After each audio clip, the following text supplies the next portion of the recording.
Well, red squirrels are common around Alberta. You may even see one or two of them right now out your window. They can be rather feisty and territorial, so with some advice on how to deal with them, Dale Gienow from WildNorth is here. So, Dale, first of all, is this the main squirrel we're going to see in Edmonton, the red squirrel?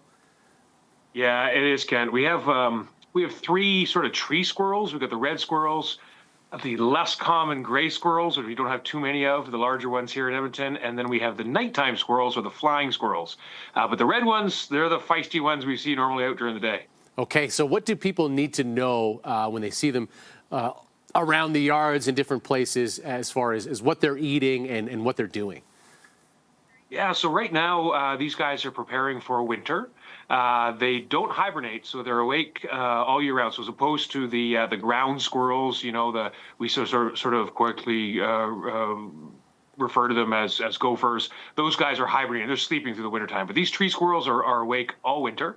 And so right now they're caching. They're picking up conifer cones, mushrooms and nuts and seeds, and they're storing them everywhere. And this is where they come into conflict with people, of course, is they love to store them in things like sheds or attics or anywhere they can gain access. So what's your advice to people who, want to help the squirrels out, give them a space, but also maybe don't want them in their houses? Yeah, so this is the issue, right? So these guys, they're escape artists and entry artists. They can get into just about anything. So we need to first determine if they are coming in and out of those spaces where we don't want them. And they can do quite a bit of damage there too, Ken. They can get into wiring sometimes. They can chew wood. They make nests out of your insulation, which can ruin the insulative value in your house. So if you determine that you do have one in your attic or a place where they're not wanted, you can remove them, but the important thing to realize is that we don't want to remove them outside of their territory. These guys have several nests, lots of storage areas. They're preparing for winter, and if you move them away from there, they likely won't survive. So we can live trap them and move them just outside while we repair the entry points to wherever they're getting into. You can do that yourself. You're legally entitled to do that here in the city of Edmonton.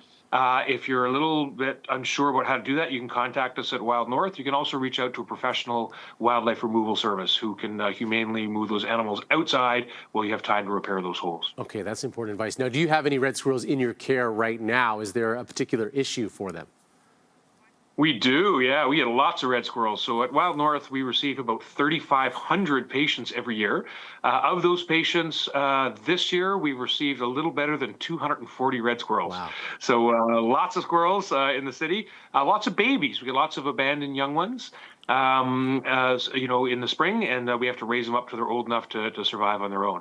And these guys, by the way, don't only, we often think of these guys as sort of seed gatherers or they store their cones that they find from conifers from these coniferous trees like pine trees or what have you.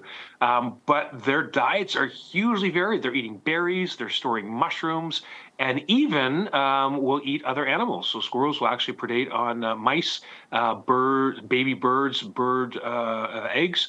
So they're quite the little survivalists. Okay, wow. Certainly a lot to know as we all try to live around here together. Always appreciate your advice, Dale. Thanks so much for joining us. Of course, my pleasure. Now, if you have any wildlife questions or concerns, you can always visit wildnorth.ca.